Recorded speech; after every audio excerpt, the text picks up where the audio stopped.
In today's video, I'm going to teach you how to enable iterative calculation in Excel. Iterative calculation lets Excel repeatedly recalculate formulas that depend on their own results, which is useful when you're working with circular references. By default, Excel stops when it detects a circular reference and shows an error.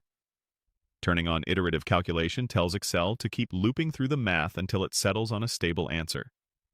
This is handy for models like running balances, interest that depends on ending values, or any formula that refers back to itself.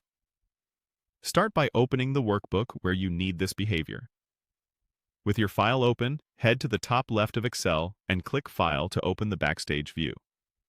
This is where you'll find the app-wide settings that control how Excel behaves behind the scenes. Next, look for Options, typically near the bottom of the left panel, and click it. That opens the Excel Options window, which has categories down the left side.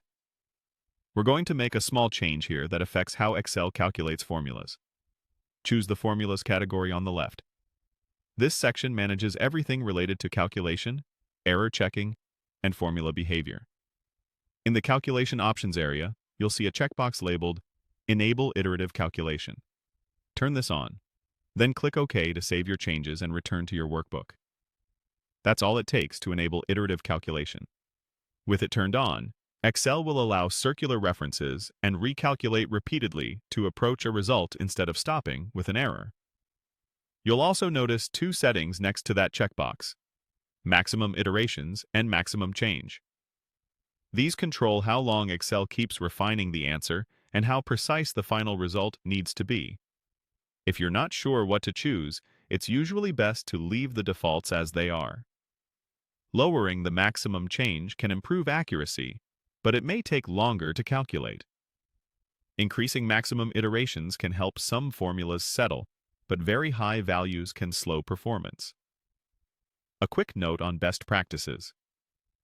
After enabling this, test a representative part of your model to confirm it converges to a sensible value.